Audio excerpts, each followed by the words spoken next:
Hello, good morning. उदय ज्ञान infotech में आपका स्वागत है। सभी हाई स्कूल के विद्यार्थी जो भी इस हाई स्कूल की तैयारी कर रहे हैं, वो बेसिकली जो मैं ये पेपर बनाया हूँ आपको, वो आपका 20 क्वेश्चन आपके मैथ के हैं। ये 20 क्वेश्चन जो है आपके मैथ में दिए गए हैं, जो एमसीक्यू टाइप के हैं। तो मैं एमसीक्यू पर ही फोकस किया हूँ। और ये जो पेपर में आए हुए क्वेश्चन है, मतलब कि ये PYQ है, यानी प्रीवियस ईयर जो क्वेश्चन आए हुए हैं उस पर मैं बात कर रहा हूँ। तो इस टाइप की मैंने जो भी वीडियो बना रहा हूँ, तो ध्यान दीजिएगा कि जो भी बच्चे इसको देखें तो प्रॉपर हमारे कॉन्सेप्ट को फॉलो करें। और जो क्वेश्चन मैंने इस पर दिया है या इस पर बने हुए हैं, अगर आप इस तरह से हल करते हैं तो किसी भी क्वेश्चन को आप छोड़ेंगे नहीं। दूसरी चीज़ें, अगर आप इसको एक नंबर में लगाते हैं बहुविकल्पी में, तो ये आपके क्वेश्चन में मल्टीपल जो चॉइस आता है, उसके बाद जो 60 क्वेश्चन होते हैं उसमें भी आपको हेल्प करेगा और आपके लॉन्ग में भी हेल्प करेगा। तो क्वेश्चन का कोई प्रोसीजर जो होता है, आपको बहुत बेसिकली और ध्यानपूर्वक देखिएगा। बहुत आसान तरीके से मैं आपको समझाऊंगा। और ये वीडियो अगर आपने देख लिया तो आपको दूसरी कभी भी यूट्यूब देखने की जरूरत नहीं पड़ेगी, क्योंकि प्रॉपर मैं इसको हर क्वेश्चन को एक्सप्लेन के थ्रू मैं आपको समझाऊंगा। इसलिए जो वीडियो पहली बार अगर देख रहे हैं तो वीडियो को लाइक, शेयर और सब्सक्राइब जरूर कर लें। और अपने बंधु को, जो भी आपके आस पड़ोस दोस्त यार हैं, उसको ज़रूर शेयर करिए, जिससे उसको भी इस चीज़ का लाभ मिले। क्योंकि मैथ सबसे टिपिकल मानी जाती है लोगों के लिए, इसलिए मैं उसको बहुत ईजीएस्ट मेथड में बहुविकल्पी क्वेश्चन प्रदान कर रहा हूँ। जैसे पहला क्वेश्चन आप देखिएगा कि कह रहा है कि आपका कि 65 और 117 यानी 117 के एचसीएफ का जो मान है ये रूप में दिया हुआ है। तो इसमें से व्यक्त किया जाए तो पी का मान क्या होगा, पी की क्या वैल्यू होगी, इस चीज़ को उसने पूछा हुआ है। तो देखिएगा, अगर इन दोनों का हम एचसीएफ निकाल लें, सपोज दैट कि 65 है और 65 का अगर एचसीएफ निकालते हैं तो हमने कहा कि फैक्टर विधि का यूज करते हैं, तो ये होगा 513 65 और 117 को अगर यूज करेंगे तो हमारे ख्याल से 7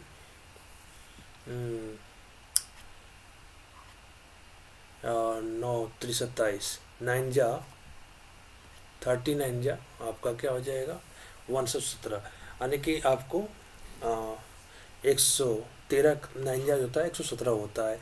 तो अगर इसका एचसीएफ की बात करें तो एचसीएफ दोनों में वो होता है जो दोनों में कॉमन हो। तो दोनों में कॉमन क्या है आपके, तो एचसीएफ यहाँ पर लिख दें क्या पर 13। और ये एचसीएफ 13 की वैल्यू जो है, यानी कि यहाँ पर देखेंगे अगर एचसीएफ की बात करें तो इसकी वैल्यू 13 है। और यहाँ पर एचसीएफ पहले से दिया हुआ है, यानी कि यहाँ पर लिख सकते हैं 65 पी माइनस 117 इक्वल टू 13।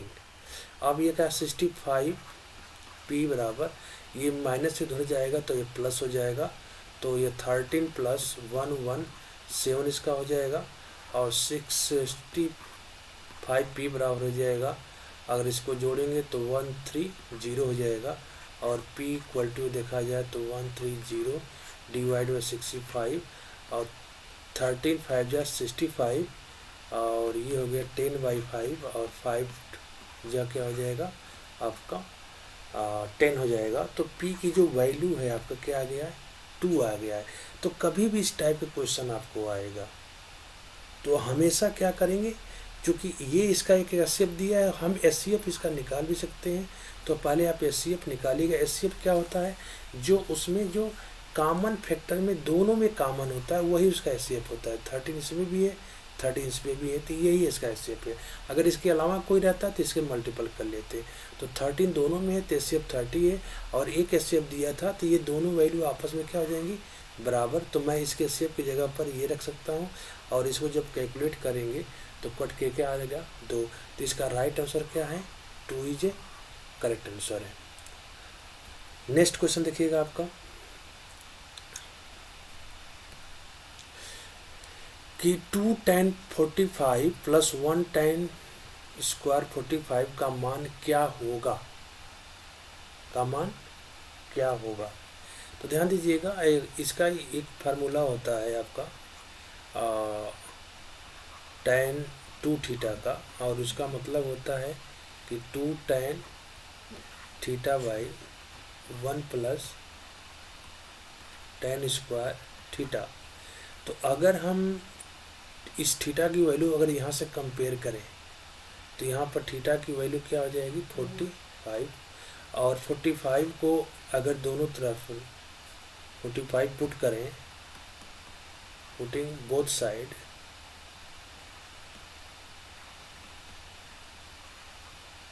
दोनों तरफ अगर पुट करते हैं तो इधर होगा आपका 2 इंटू 45 और इधर होगा 2 tan 45 by 1 plus tan square theta 45। तो ये देखिए आपका राइट में ये क्वेश्चन आपका आ चुका है। तो जब इसको हल करेंगे तो ये होगा tan 90, और tan 90 का जो मान होता है बेसिकली एक से कह सकते हैं कि अनडिफाइन होता है, अनडिफाइन होता है या इन्फिनिटी भी माना जाता है। तो इसके दो ही आंसर हैं, या तो अनडिफाइन होगा या तो इन्फिनिटी होगा, लेकिन कहीं कहीं इसका आंसर -1 भी दिया होता है, तो इसलिए इसका उत्तर -1 होगा। नहीं तो इसका अगर देखा जाए कि इनके हिसाब से कि अनडिफाइन है और अनंत है, तो इसका कोई ऑप्शन इसे मैच नहीं कर रहा है। तो इसका जो राइट आंसर आपका क्या होगा अगर देखा जाए तो कहीं कहीं पेपरों में इसका -1 भी इसका आंसर दिया है, तो आपका ए राइट मार सकते हैं, ये करेक्ट आंसर है। नेक्स्ट करा है कि आपको 15 दिया है, 18 दिया है और 24 दिया है, और इसका करा है कि एलसीएम प्राप्त करिए। तो हम फैक्टर विधि का यूज कर रहे हैं आपका। तो सब फैक्टर विधि में हम क्या करेंगे, सबसे पहले हम 3 इंटू 5, 18 को है 3 इंटू 6 और 24 को कहते 2 इंटू 3। तो इसका एलसीएम जो होता है, जो सब में कॉमन होता है उसको एक बार लिखते हैं। तो ये 2 कॉमन नहीं है तो यहाँ लिख दीजिए, ये भी 2 कॉमन नहीं तो इसको लिख दीजिए, ये 3 एक बार कॉमन है तो इसके यहाँ लिख दीजिए, और 6 इंटू 5। तो अगर देखा जाए 2 दूनी 4, 4 दूनी 4 3 12, और इसको 5 का 6 में करेंगे तो ये 30 हो जाएगा, और इसको अगर आप मुझको दें तो बांटते हैं क्या होगा 36, 360। तो इसका एचसीएफ क्या होगा 360 होगा। तो इसका राइट आंसर क्या है आपका D is correct answer. LCM तो बहुत ही सिंपल सा है, आपको बस फैक्टर विधि यूज करना है, और जो उसमें एचसीएफ होता है उसको एक बार लिखना रहता है, ये एलसीएम है, और उसको 1 बार लिखिए, और जो नहीं कम तीनों में है उनको सबको उतार लीजिए। तो 2 दुनिया के 4 और 4 3 12 हो गया, 5 6 के 30, 12 में 30 से गुणा करते बढ़ते हैं 36, 360 इसका राइट आंसर है, तो डी इसका करेक्ट आंसर है। नेक्स्ट देखिएगा, करा है कि 148 और 185 का सरलतम रूप क्या है, सरलतम रूप क्या है। तो सरलतम रूप ये क्या होता है पहले ये तो जानिए, जिसको इंग्लिश में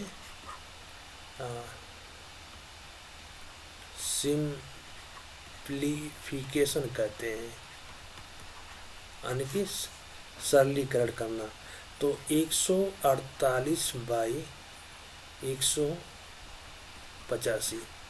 तो देखिए यहाँ पर अगर देखा जाए, अगर आंसर को थोड़ा सा अगर आप यूज करेंगे दिमाग तो उस उत्तर के लिए, तो आपका राइट आंसर आप जान सकते हैं। जैसे ये जो नंबर है आपका, वो आपका इवन नंबर है, क्या है इवन नंबर है।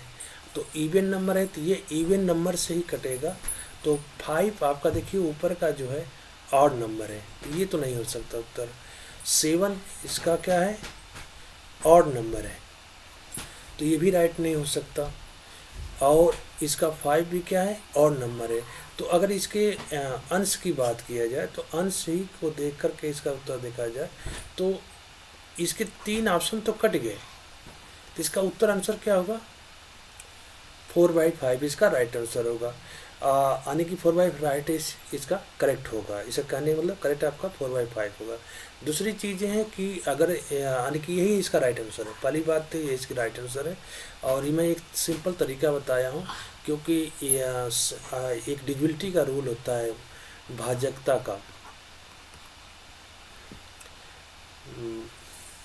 कि इसका भाग दें और भाग देने के बाद डिविजिबिलिटी जो कहते हैं, विभाजिता का रूल होता है, विभाजिता बोलते हैं, विभाजिता का रूल होता है कि जो संख्या होती है बेसिकली देखा जाए तो ये 5 से नहीं कटेगी, न 7 से कटेगी, न 5 से। तो इसका मतलब 5 से नहीं कटेगी, ये भी 5 से नहीं कटेगी, तो ये भी गलत हो गया, और 7 से कटेगी नहीं।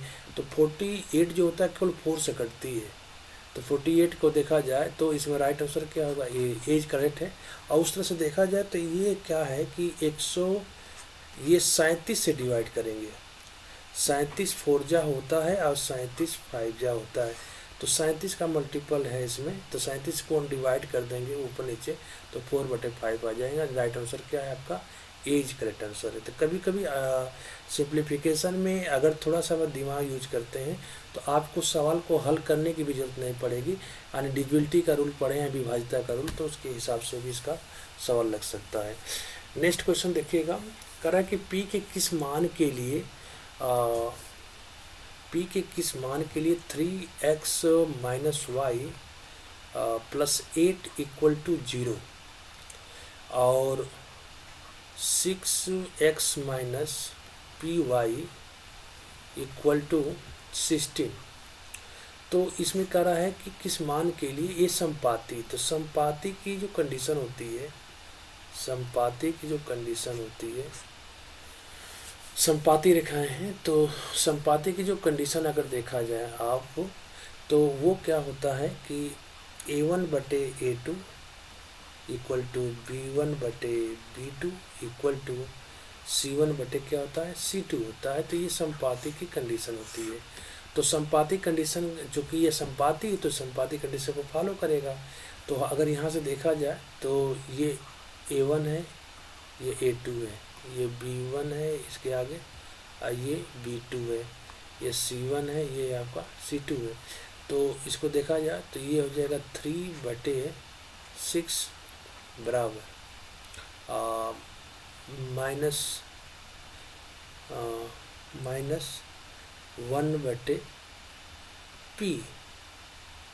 -1/ क्या है? ये p है, इक्वल टू अगर देखा जाए तो -8/ आपका क्या है? 16 है। तो इस केस के बात में देखा जाए तो ये केस को फॉलो करता है। तो अगर इसको कंपेयर किया जाएगा तो ये 1/ क्या हो जाएगा? 2। अगर इसको भी काटा जाए तो इससे कंपेयर कर लेंगे तो ये -1/p = 1/2। तो p की जो वैल्यू होगा माइनस क्या आ जाएगी? 2। p की वैल्यू क्या आ जाएगी? -2। तो इसका राइट आंसर क्या होगा आपका? -2। तो -2 जो होता है इस चीज़ को एग्जैक्ट डिफाइन कर सकता है। तो -2 इसका राइट आंसर होगा। तो यानी कि एज करेक्ट आंसर। कुछ नहीं, संपाती कंडीशन को फॉलो करिएगा और उसमें बस इसकी 2 वैल्यू उठा लीजिए। इसको ज़रूरत नहीं है, 2 वैल्यू बस इसको उठा लीजिए, वहीं से आपका p का मान आ जाएगा। तो -2 इज राइट आंसर इसका है। नेक्स्ट क्वेश्चन करा कि यदि 2x + 2py 3x + 2py = 2 है और 2x + 5y = -1। तो ये अगर है तो इस रेखाएं परस्पर समांतर है। तो इसका मतलब समांतर की है, समांतर में नो सॉल्यूशन का कंडीशन लगाइएगा, नो सॉल्यूशन का। तो नो सॉल्यूशन कंडीशन होती है कि a1/a2 = b1/b2 ≠ c1/c2। C2, ये बराबर नहीं होता है।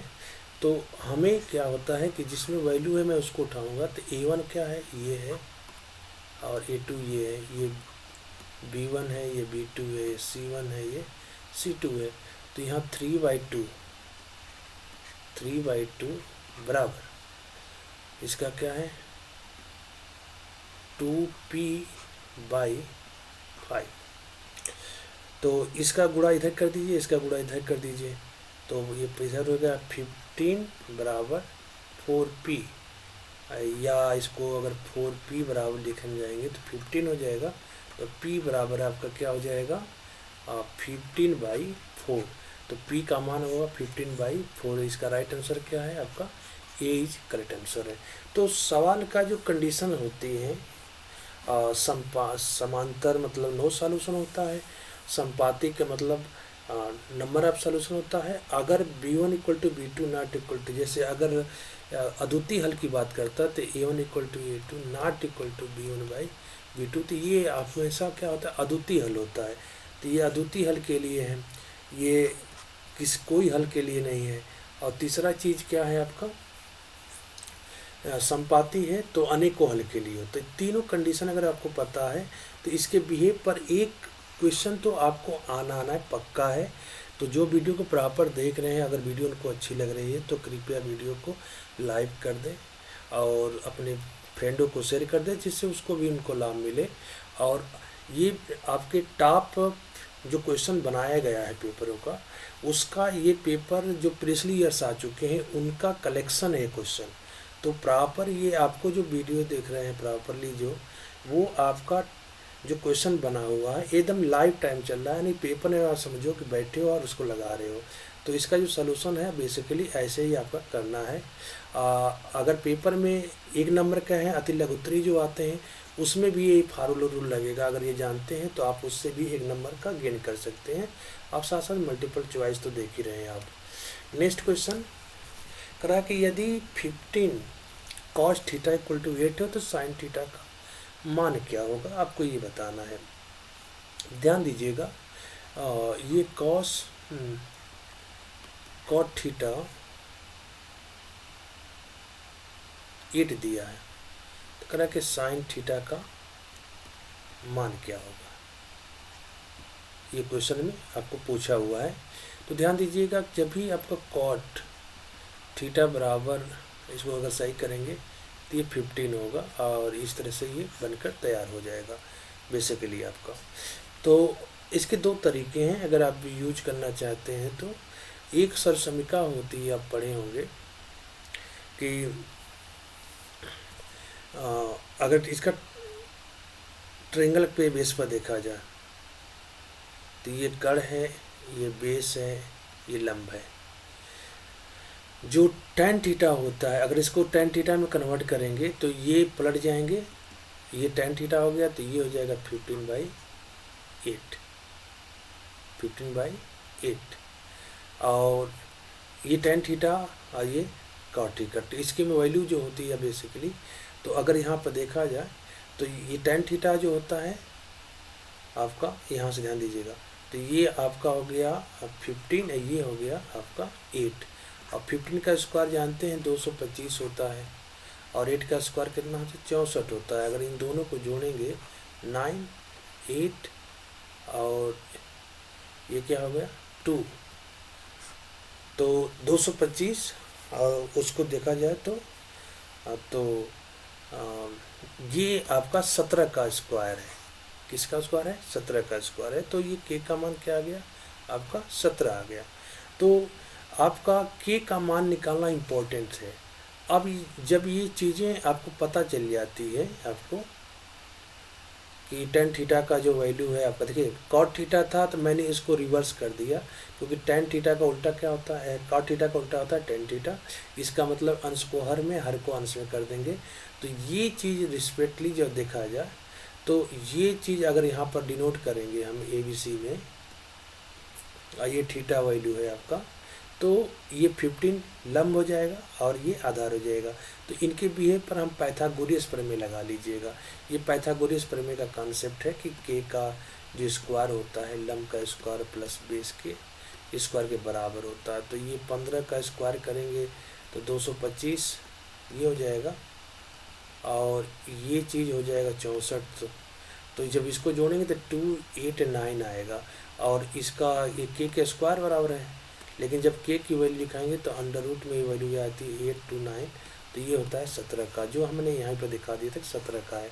तो एक चीज़ तो आपको मान के चलिए कि साइन थीटा की जो वैल्यू होती है वो होती है आपका लंब बटा कड़। तो लंब बटा कड़ का मान क्या है 17, तो उसके अनुसार में तो आपका 17 आएगा ही आगे। तो 17 जो है आपका, एक यहाँ पर है एक यहाँ पर है, तो ये दो तो ऑप्शन आपके कट गए पहली बात। तो आपका ये सही है कि ये सही है, तो ध्यान दीजिएगा लंब क्या हमारा है यहाँ पर 15 है, तो आपका ये 15 है, तो इसलिए राइट आंसर क्या होगा आपका D is correct answer. Paper में बेसिकली सवाल को जब भी लाया करिए तो एकदम क्लैरिफाई लगाया करिए कि उसमें कोई गलतियां ना हो, और सिस्टमेटिक लगाइए जिससे आपको ये पता चले कि कौन चीज़ कैसे आई। इसमें कुछ नहीं लगाया गया था, बस इस चीज़ को मैंने ऐसे किया हूँ, और इस पर रखने के बाद मैंने के का मान निकाल लिया है। के का मान निकालने से फ़ायदा ये हो कि साइन थीटा का मुझे बता है कि लंब बटा क्या होता है कड़ होता है, तो लंब ऊपर होगा कड़ नीचे होगा, उसके हिसाब से अगर कड़ 17 आया है तो कड़ का आंसर से एक 17 यहाँ पर है एक यहाँ पर है, तो राइट आपका आंसर सी और डी होगा, बी और एक गलत है। तो ये दो चीज़ें गलत हो गया, लेकिन अब इसमें कन्फ्यूजन है कि 8 होगा कि 15 होगा, तो लंब का मान क्या है 15 है, इसलिए राइट आंसर क्या होगा डी इज करेक्ट आंसर है। नेक्स्ट देखिएगा, करा कि यदि ABC था XYZ, कृपया जो बच्चे यूट्यूब पर हमारे चैनल पर पहली बार आए हैं तो कृपया सब्सक्राइब जरूर कर लें चैनल को, जिससे उनको नेक्स्ट ऐसे वीडियो मैं प्रॉपर बनाता रहूँगा आपके लिए, वो फिजिक्स हो केमिस्ट्री हो साइंस हो, जिस टाइप की चीज़ें क्वेश्चन है उसका पेपर मैं बनाता रहूँगा। तो एक बार वीडियो को अगर सब्सक्राइब कर लेते हैं तो आपको ऑटोमेटिक वाला नोटिफिकेशन मिल जाएगा। और ये क्वेश्चन मैं इस बेस पर लगाता हूँ कि ये है बहुविकल्पी क्वेश्चन, तो 20 नंबर तो आपको पकड़ अच्छी होनी चाहिए कि राइट क्वेश्चन आपका जो 20 नंबर है अगर सही से हो गया तो 20 नंबर आपके पक्के हो जाते हैं, और 30 नंबर पेपर में आपको प्रैक्टिकल से मिलता है, तो 50 नंबर तो पक्के हो गए। रही बात और क्वेश्चन में, तो जो मैं धारा इसमें लगा रहा हूँ बहुविकल्पी, वही धारा अगर आप अति लघुत्तरी या दीर्घोत्तरी में यूज करेंगे तो वो भी से क्वेश्चन आप गेन कर सकते हैं। तो टोटली क्वेश्चन अगर देखा जाए तो 70 नंबर जो में आपका 20 नंबर 50 का जो बचता है, तो 50 में भी आप 20 से 30 नंबर निकाल सकते हैं। तो एवरेजली आपका जो स्कोर जो है ये मान के चलिए कि 85 एबव बना रहेगा परसेंटेज आपका। तो इसके बिहेव पर मैंने इस चीज़ को ध्यान दे करके आपको मैं सोचता हूँ कि आप तो पेपर नज़दीक आ गया है, तो इसलिए आप पेपर को प्रॉपर पढ़िए और एक एक हमारे बारीकी को समझिए कैसे सवाल को लगाया जा रहा है और क्या क्या कमियां थी जो अभी मैंने सोचा नहीं था। तो इसको एक बार वीडियो देखिए जिससे आपके 20 क्वेश्चन तो पूरे होंगे, साथ साथ में 50 का जो अदर चीज़ें क्वेश्चन आते हैं उसको भी हम कवर करेंगे। देखिए जैसे इसमें दिया कि अगर आपके ABC और XY दो समरूप त्रिभुज है, यानी कि ये आप पढ़े होंगे सर्वांग समता का नियम एक पढ़ाए होंगे, समरूप का नियम उसी में पढ़ाया जाता है। तो कह रहा है कि अगर A है, ये B है, ये C है, यहाँ X है, ये Y है और ये Z है, दो समरूप त्रिभुज हैं, यानी कि समरूप यानी एक समान कहने का मतलब लिख सकते हैं त्रिभुज ABC सर्वांगसम त्रिभुज XYZ। ये चीज़ कंडीशन उसने एक गिवन है आपको दिया है। तो कह रहा है कि A कोड 75 का, यानी कि ये जो है आपका 75 डिग्री का है और Y जो है आपका 57 डिग्री का है, 57 डिग्री। तो C का मान क्या होगा ये पूछा हुआ है। ध्यान दीजिएगा कि अगर ये 75 है, 57 है, तो चूंकि ये इसके समरूप है तो ये भी इसका भी मान क्या होगा 57 होगा। और ये पहले से 75 है, तो एक ट्रायंगल के अंदर रूल जो होता है sum of interior angle of triangle interior angle of triangle जो होता है वो होता है टोटली 180 का होता है, यानी कि किसी त्रिभुज के अंदर के सभी कोणों का योग 180 होता है। तो कोण ए प्लस कोण बी प्लस कोण सी बराबर 180 अंश। तो कोण ए का मान तो आपका 75 है। अब कोण बी का मान मैं यहाँ से निकाल लिया हूँ क्योंकि ये दोनों सिमिलर है, तो यही मान इसका भी होगा, तो ये हो गया 57। अब प्लस कोण सी बराबर 180। तो अगर कोण सी की बात करें तो 180 माइनस 75 माइनस 57, अगर इसको हल करेंगे तो 180 माइनस 7 5 12 और 5 7 12 1 13, और इसको जब घटाएंगे तो ये हो जाएगा 8 और यहाँ से 7 में से 3 जा 4 यानी 48 डिग्री। कितना होगा? 48 डिग्री। तो कोण जो सी का जो मान आंसर आया है वो 48 डिग्री का आया। कितने का? 48 डिग्री का, और ये इसका आंसर है। तो इसका राइट आंसर क्या है? 48 डिग्री, यानी कि बीज करेक्ट आंसर है। तो कुछ नहीं, ये केवल आपके सर्वसम का नियम होता है, और उसके नियम के बिहेव पर अगर इसको लगाते हैं आप, तो ये सवाल जो है आपका बेसिकली दो त्रिभुज अगर सर्वांगसम होते हैं तो उनके सब संगत कोण बराबर होते हैं। तो ये अगर इसके बराबर है और यहाँ पर चूंकि दिया है तो इसलिए ये कोण इसके बराबर होगा। तो किसी त्रिभुज में अगर दो कोण दिया और तीसरा कोण निकालना आसान होता है, क्योंकि sum of interior angle of the triangle, जो अंदरूनी अंतः कोण जो होते हैं, एक उनका जो मापांक होता है 180 डिग्री का होता है, और तीनों को जोड़ने के बाद जब आप हटा दोगे तो ये 48 डिग्री का आंसर आएगा। तो सी का मान क्या होगा? बीज राइट आंसर है, ध्यान दीजिएगा। अगर वीडियो आपको अच्छी लग रही थी, कि कॉन्सेप्ट अच्छा लग रहा हो, तो वीडियो को एक बार आप लाइक ज़रूर करिएगा, क्योंकि लाइक ही हमको प्रमोट करता है, आगे से वीडियो को मोटिवेट करता है बनाने के लिए। नेक्स्ट क्वेश्चन हम देखते हैं, देखिएगा कैसे क्वेश्चन आया है। अगला करा है कि बिंदु एम, ये बिंदु एम है आपका, और इसकी जो कोऑर्डिनेट दिया है आपका, निर्देशांक जिसे कहते हैं बेसिकली, इतना दिया है। तो मूल बिंदु से दूरी, मूल बिंदु जब भी बात करते हैं तो उसको ओरिजिन ले लेते हैं, और मूल बिंदु हमेशा क्या होता है? 0 0 होता है। अब कह रहे हैं कि इसके बीच की दूरी क्या होगी। तो ये पॉइंट ए है, ये पॉइंट बी है, तो इसके बीच में डिस्टेंस पूछ रहा है वो। तो ध्यान दीजिए, एक फार्मूला आपको समझा रहे हैं कि अगर एक पॉइंट ये है, एक पॉइंट बी है, और इसके कोऑर्डिनेट x1, y1 है। ये ध्यान दीजिए, मैं इसलिए बता रहा हूँ क्योंकि इस पर आपके अति लघुत्तरी सवाल भी अगर आते हैं या दीर्घोत्तरी सवाल होते हैं तो उसको लगाने का कॉन्सेप्ट याद रखें आप, क्योंकि मैं सवाल को ही नहीं, आपको क्वेश्चन को भी प्रॉपर्ली समझाने की कोशिश कर रहा हूँ कि क्वेश्चन अगर आपको दूसरे टाइप से भी आते हैं, 50 में भी क्वेश्चन आते हैं, तो उसको लगाने की कोशिश करिए। तो इसका एक फार्मूला होता है डी का, कि under root x2 minus x1 का whole square plus y2 minus y1 का होल स्क्वायर। तो अगर इसके हिसाब से देखा जाए तो ये होगा, और ये तो -3 में से 0 चला जाएगा तो -3 का स्क्वायर हो जाएगा, और 4 में से 0 चला जाएगा तो ये 4 का स्क्वायर हो जाएगा। तो अगर टोटल देखा जाए तो ये हो जाएगा 9 और ये हो जाएगा 16। तो टोटल देखा जाए तो ये हो जाएगा 25, और इसका आंसर होता है 5। तो डी का जो मान है यहाँ पर कितना आ जाएगा?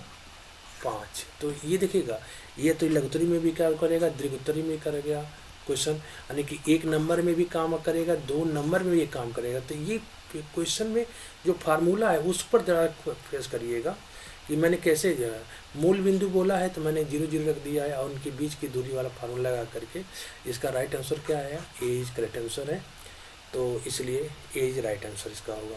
नेक्स्ट ध्यान दीजिएगा, 10वां क्वेश्चन। देखिए सेम आपका जैसे है बताने वाला, तो उसी के हिसाब से पका के आ गया। करा है कि दो बिंदु को मिलाने वाले रेखाखंड के मध्य बिंदु का निशान क्या होगा।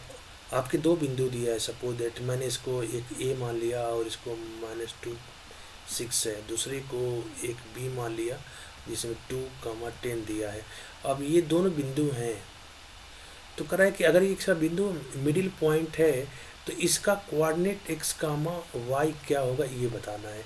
तो ध्यान दीजिएगा, इसका भी एक फार्मूला होता है कि अगर दो पॉइंट है, एक ए है, एक एक्स है और एक वाई है, या यम मान लीजिए या यहाँ पर एन मान लीजिए, और यहाँ पे एक पी पॉइंट है, और इसके कोऑर्डिनेट जो हैं x1 कामा y1 है, और ऐसे कामा x2 कामा y2 है। तो इसका मिडिल पॉइंट जो होता है ना, मिडिल पॉइंट अगर पूछा जाए तो इन दोनों को हम जोड़ लेते हैं, x1 प्लस x2 बाई 2, और दूसरा होता है y1 प्लस y2 बाई 2। तो ये इसका कोऑर्डिनेट होगा। तो इसके हिसाब से अगर कोऑर्डिनेट देखा जाए तो -2 प्लस -2 बाई 2, तो यानी -2 क्या होगा, -4 बाई 2, यानी कि -2 इसका x हो गया। अगर y की बात करें तो 6 प्लस 10 बाई 2 अर्थात 16 बाई 2 अर्थात क्या हो गया, 8 हो गया। तो x कामा y क्या हो गया, -2 कामा 8। तो इसका जो राइट आंसर है माइनस को, ये देखिए एज राइट आंसर है -2 कामा 8। तो प्रॉपर वीडियो को आप देखिए, अगर वीडियो को अच्छा लग रहा है तो लाइक कमेंट भी करते चलिए, क्योंकि कम से कम ये पता चले कि वीडियो आप देख रहे हो और उसका कमेंट कर रहे हो। क्योंकि मैं जो क्वेश्चन को आपको बता रहा हूँ ये आपको वैकल्पिक क्वेश्चन केवल ना समझिए, क्योंकि ये जो क्वेश्चन है आपके अदर जो 50 क्वेश्चन है, जैसे आपका 60 क्वेश्चन है आपके, यानी कि अति लघुत्तरी क्वेश्चन है आपके, दीर्घोत्तरी क्वेश्चन है, उसमें भी ये फार्मूला काम करेगा। तो फार्मूले पर फोकस जरूर करिए कि फार्मूला क्या बताया जा रहा है और कैसे इसको निकाला गया है, क्योंकि अब वैकल्पिक क्वेश्चन कोई टफ नहीं होता है, बस फार्मूला आपको नॉलेज है तो फार्मूला अप्लाई करिए और उसको निकलेगा आपका। तो इसका राइट आंसर क्या आ गया आपका, -2 कामा 8, यानी कि फर्स्ट एरी राइट आंसर है। नेक्स्ट क्वेश्चन देखिएगा आपका, कह रहा कि किसी समबाहु त्रिभुज ABC में AD BC पर लंब हो तो AD का स्क्वायर क्या होगा। अरे वाह, देखिएगा एक बना दे रहे हैं,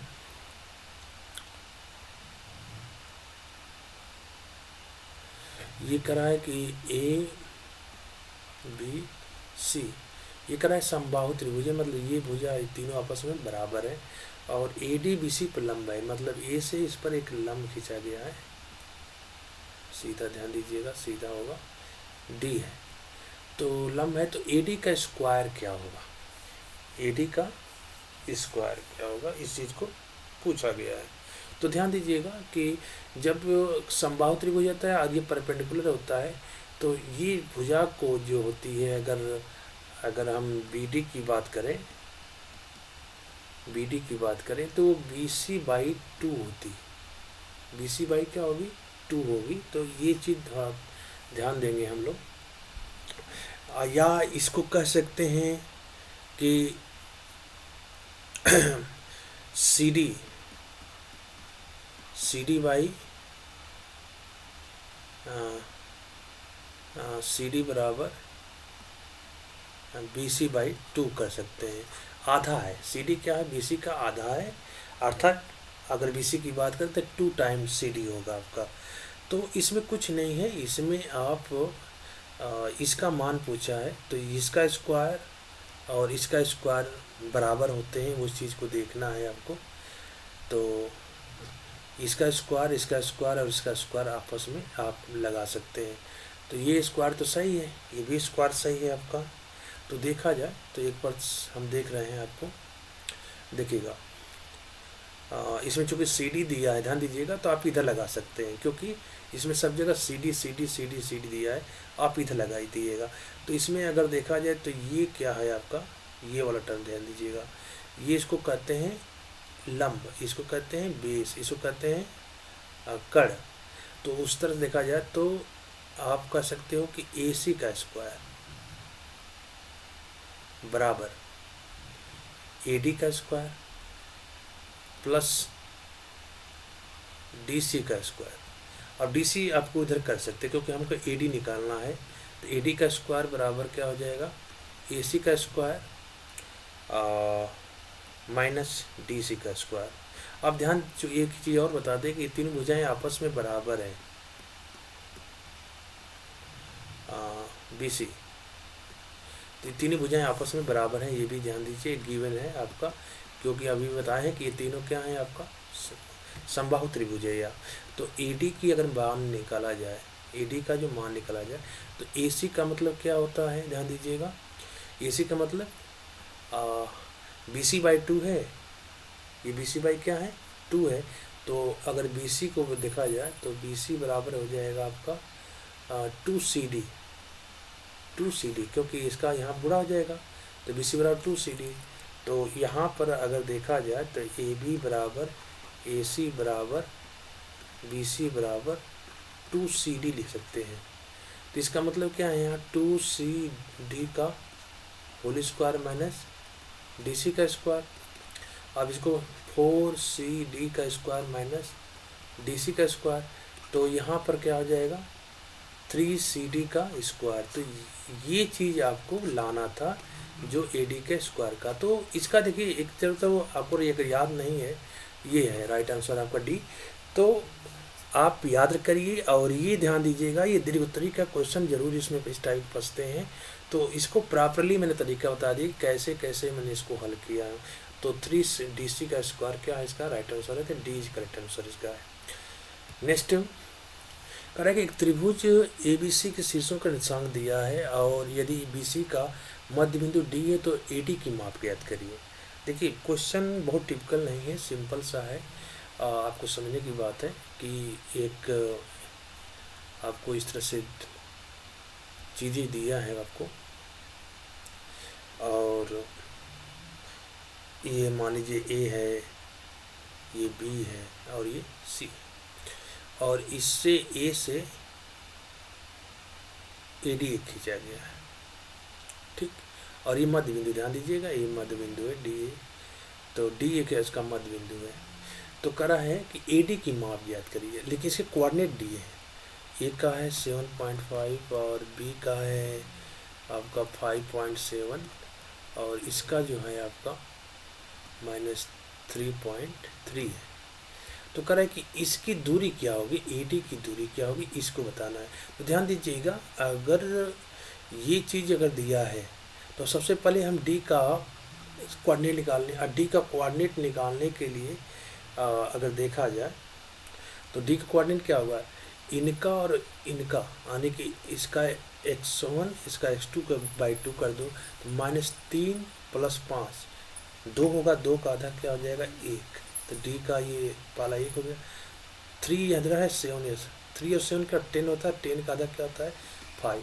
तो हमने D का कोऑर्डिनेट निकाल लिया, सिंपल वही फार्मूला x1 + x2, अगर D का कोऑर्डिनेट देखा जाए कामा y1 + y2/2, तो यहाँ पर D का जो कोऑर्डिनेट हो जाएगा आपको, 1 मिनट रुक रहे हैं, तो आपका -3 + 5/2 कामा 7 + 3/2, तो इसको करेंगे तो ये 2/2 कामा 10/2, तो इधर से क्या होगा 1 कामा 5, तो ये कोऑर्डिनेट आपका ये आ गया।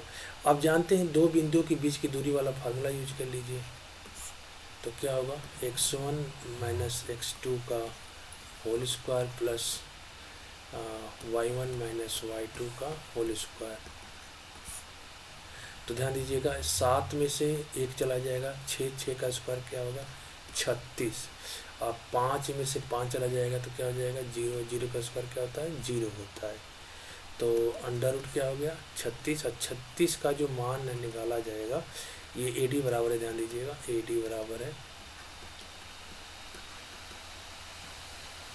AD बराबर, तो ये होगा 6, तो AD बराबर क्या हो जाएगा 6 मात्रक, क्या होगा 6 मात्रक, राइट आंसर क्या है इसका C है। तो इस तरह से इसका मध्य बिंदु निकाले हैं पहले, उसके बाद AD की हमने माप गया। तो मिडिल पॉइंट वाला फार्मूला आपको इम्पोर्टेंट है, क्योंकि हर जगह आपको ये देखने को मिल रहा है, और ये बहुविकल्पी में सिंपल सा देखा जाए। तो नेक्स्ट क्वेश्चन देखिएगा, करा कि यदि सेक थीटा इक्वल टू 2 हो तो थीटा का मान क्या होगा। ध्यान दीजिएगा, अगर ये सेक थीटा इक्वल टू 2 है तो सेक का उल्टा होता है कॉस, तो इसका उल्टा होगा 1/2। तो थीटा की अगर वैल्यू निकालेंगे तो ये हो जाएगा कॉस इनवर्स 1/2, और ये जो मान होता है आपका, ध्यान दीजिएगा, ये 60 डिग्री का होता है। तो थीटा की वैल्यू क्या हो जाएगी, 60 डिग्री। साइन 30 का मान 100 होता है, तो थीटा का मान 60।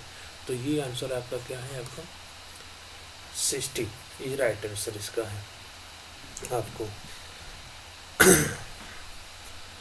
और अगर ट्रिग्नोमेट्री में किसी को पता नहीं कैसे निकाला जाता है तो ध्यान दीजिएगा, ये 0 होता है, ये 30 डिग्री है, ये 45 डिग्री है, 60 डिग्री है, ये 90 डिग्री है।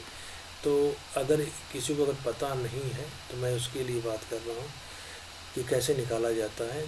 तो इसका जो आंसर बेसिकली जो आता है, तो 1 2 3 4 और ये 0 है तो 0 ही रहेगा आपका।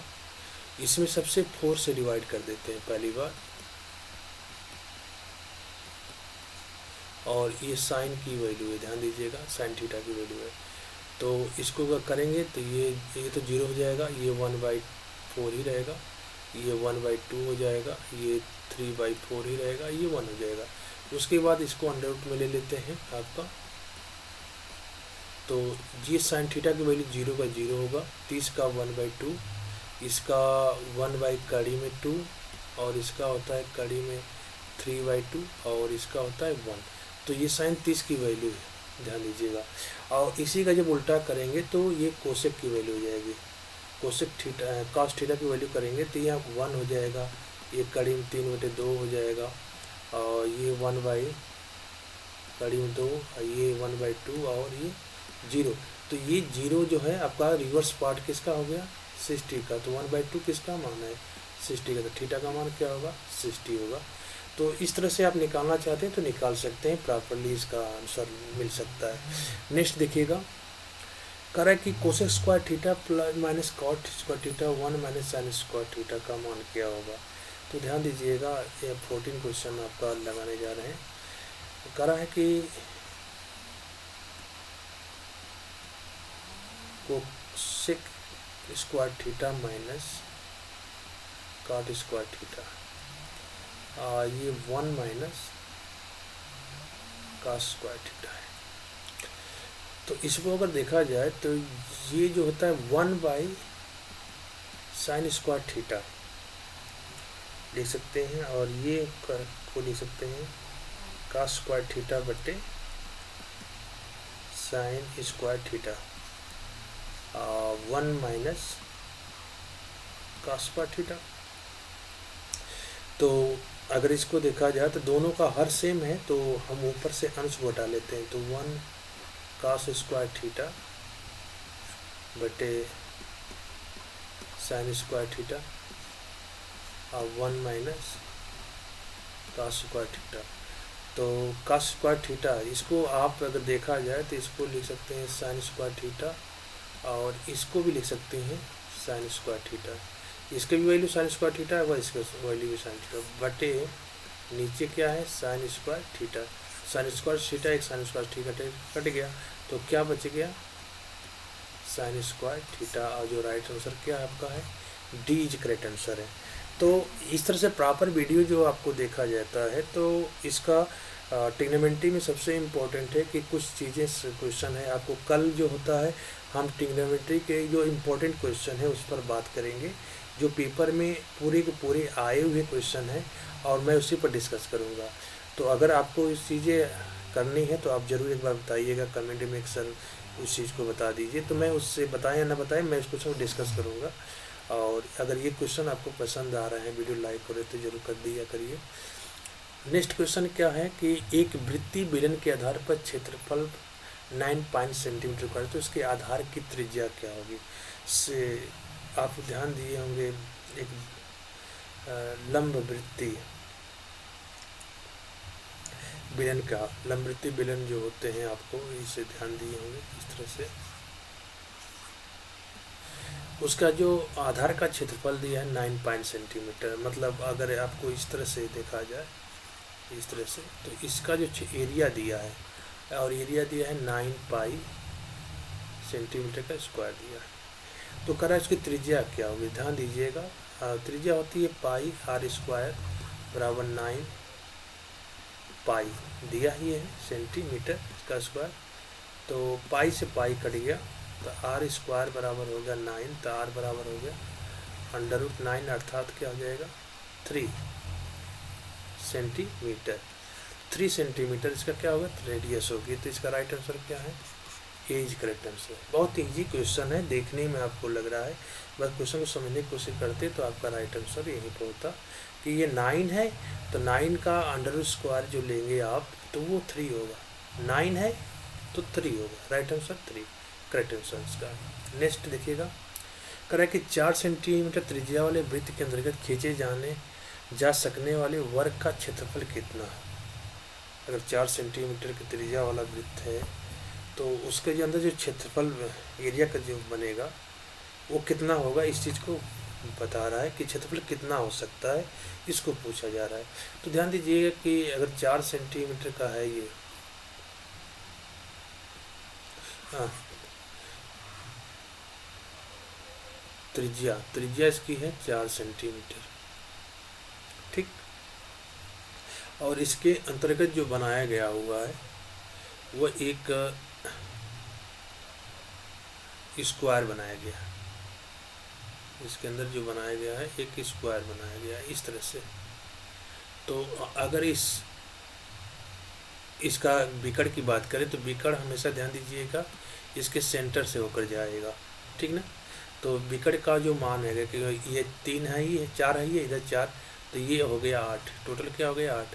अब मुझे इसका तो क्षेत्रफल निकालना है, स्क्वायर का क्षेत्रफल निकालना, ध्यान दीजिएगा ए बी सी डी। तो अगर x है तो ये भी x होगा, ये भी x होगा, ये भी x होगा, तो 4 तो भी x होगा। तो अगर इसका क्षेत्रफल निकालेंगे तो क्षेत्रफल होता है साइड गुणे साइड। तो x का अगर मान निकल जाए तो हम आसानी से क्षेत्रफल निकाल सकते हैं इसकी एरिया। तो सबसे पहली बात कि ये चीज़ है, तो ये चीज़ ध्यान दीजिएगा, ये स्क्वायर है तो ये 90 डिग्री का होगा, तो ये कड़ होगा, ये लंब होगा, ये आधार होगा। तो उसके हिसाब से क्या होगा, आधार का वर्ग, लंब का वर्ग बराबर क्या होगा, कड़ का वर्ग, यानी 8 का वर्ग, यानी कि 2x स्क्वायर बराबर हो जाएगा 64, और x स्क्वायर बराबर हो जाएगा आपका 3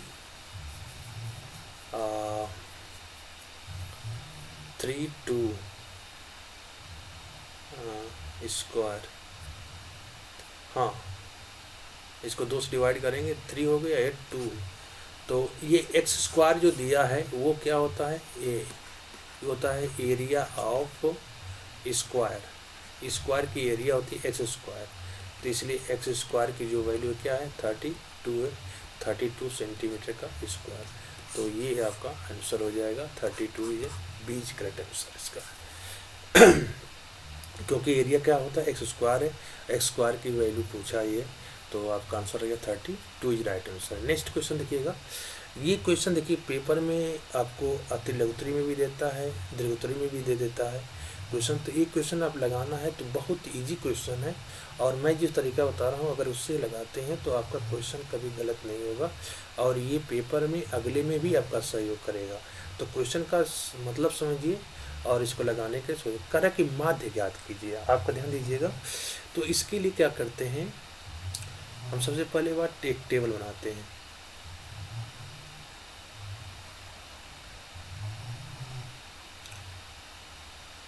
एक वर्ग अंतराल का टेबल होता है, एक बारंबारता का टेबल होता है, एक वैल्यू जो निकालते हैं उसका टेबल, जिसे मध्य वैल्यू बोलते हैं।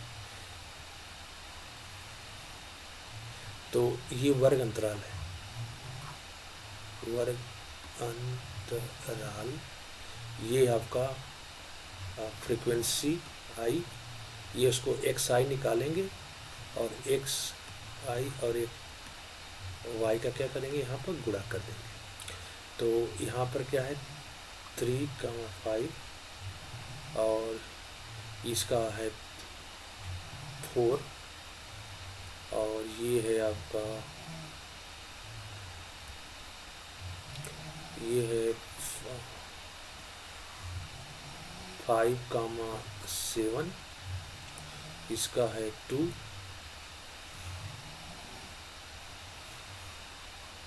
और इसका है 7, 9 और इसका है फ्रीक्वेंसी 1, तो ये ख़त्म हो गया।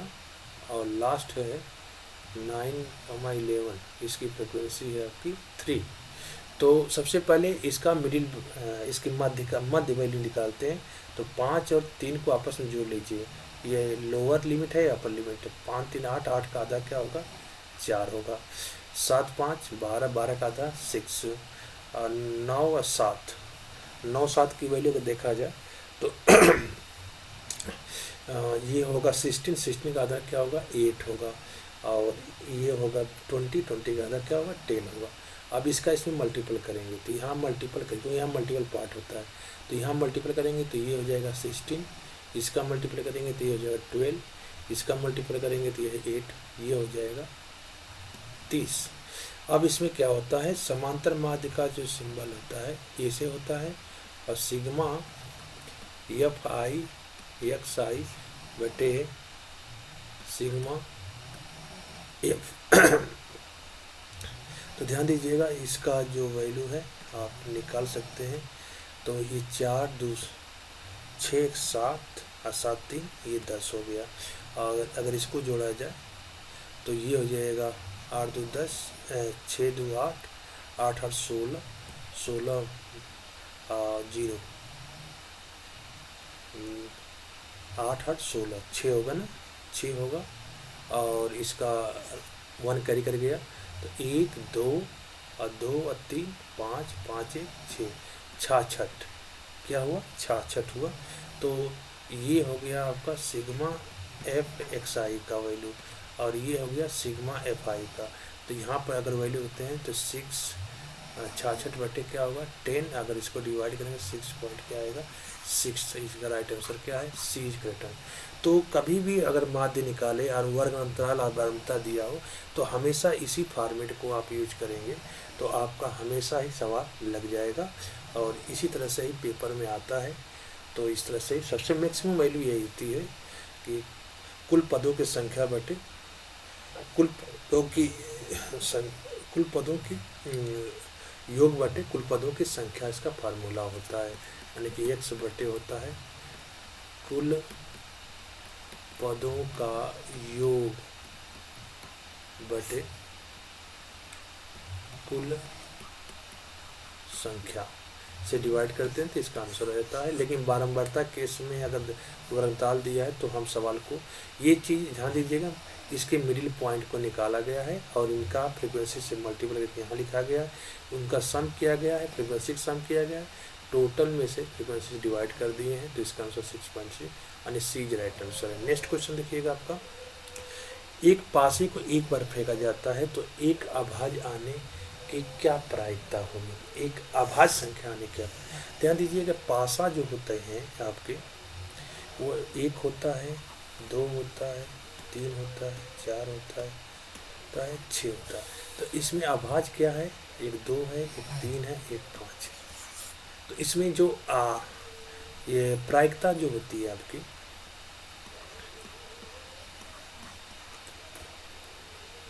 कता जो होती है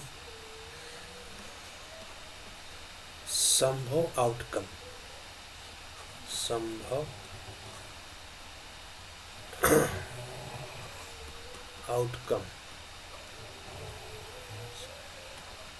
संभव जितने होते हैं यहाँ पर होती है कुल संख्या,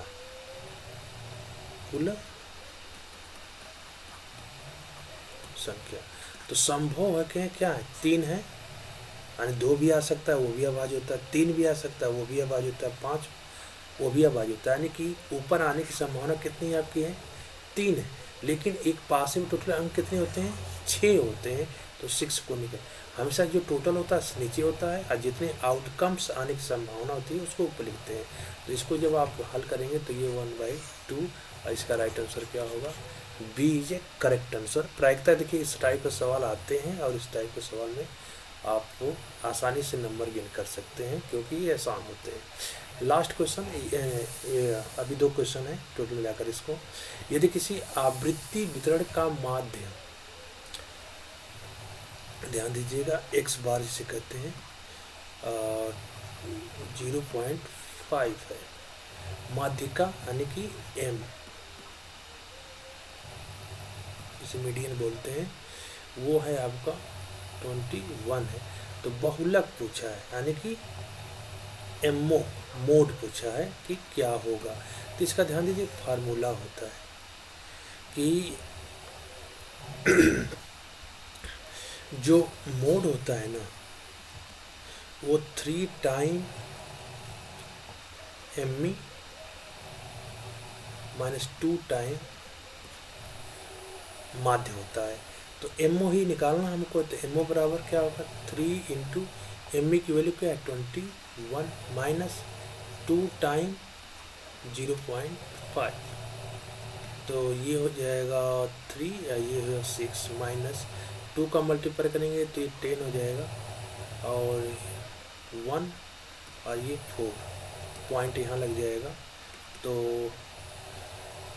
0.0 से करेंगे तो ये होगा 0.3 में से 1 जा तो 2 और 4 में से 6 में से 4 जा तो 2। तो इसका राइट आंसर क्या हो, एमओ की वैल्यू कितनी आ गई 22.0, अर्थात इसको हम 22 बोल सकते हैं। तो आपका डी जो क्या है राइट आंसर। इसमें बस एक फार्मूला बस आप ये याद कर लीजिए, अगर नहीं है तो मैं हिंदी लिख दे रहा हूँ। बहुलक बराबर होता है 3 टाइम माध्यिका माइनस 2 टाइम माध्य। तो ये फार्मूला बहुत इम्पोर्टेंट है पेपर की दृष्टि से और वेरी वेरी इम्पोर्टेंट, ध्यान दीजिएगा। क्वेश्चन है कि इस पर अगर पेपर में आते हैं तो ज़रूर आप ध्यान दीजिएगा। जैसे ये क्वेश्चन आपको, इस टाइप के क्वेश्चन भी आपके इम्पोर्टेंट में आते हैं। तो जितने भी क्वेश्चन मैंने आपको करा रहा हूँ ये क्वेश्चन आपका इम्पोर्टेंट है, तो जितने भी क्वेश्चन करा रहा हूँ ना उसको ध्यान दीजिएगा। और लास्ट क्वेश्चन आपका है, इनमें कौन सी घटना की प्रायिकता नहीं हो सकती, कौन सी किसी घटना की प्रायिकता नहीं हो सकती। ध्यान दीजिएगा क्या होता है कि प्रायिकता जितनी भी कोई घटना होती है तो उसको टोटल को नीचे लिखते हैं। टोटल वैल्यू हमेशा क्या होती है नीचे होती है, ऊपर जो वैल्यू होती है ये टोटल से हमेशा बराबर या इससे कम ही होती है। यानी कि यहाँ पर जो वैल्यू आती है वो 4 से हमेशा कम ही होगी। अगर ये वैल्यू अगर मान लेते हैं कि ये आपका m/n है तो जो m की जो वैल्यू होती है लेस देन इक्वल टू क्या होती है n होती है।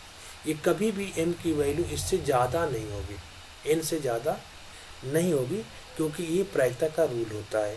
तो यहाँ पर देखिए किसकी m की वैल्यू इससे ज़्यादा है, देखिए ये नीचे है, देखिए इससे कम है तो ये राइट है, ये 3 है 2 है ये राइट है, ये तो 1 हो सकती है, मैंने बराबर भी केस बताया कि बराबर होगी। ये केस देखिएगा 3 ज़्यादा हमेशा नीचे होता है, यानी कि ये केस नहीं हो सकता। तो इसका राइट आंसर क्या होगा, ए इज करेक्ट आंसर है। तो सिंपल सा लॉजिक है, कुछ चीज़ें आपको जानना जरूरी है। इस तरह से आपके 20 क्वेश्चन कंप्लीट हुए। और अगर वीडियो कैसी लगी इसके लिए आप ज़रूर बताइएगा। और नेक्स्ट हम ट्रिग्नोमेट्री की जो इम्पोर्टेंट क्वेश्चन है उसको लेकर आऊँगा और इसको कंप्लीट करूँगा। इसी तरह मेंसुरेशन के भी क्वेश्चन कुछ हैं इम्पोर्टेंट, उसको लेकर आऊँगा। और इसी तरह आपके समांतर माध्यिका और बहुलक के जो कुछ क्वेश्चन है उसको लेकर आऊँगा। आपको एक्सप्लेन करूँगा कि आपसे अधिक चीज़ें को आप शेयर करिए जिससे सबको लाभ मिले। Thank you, bye, good nights.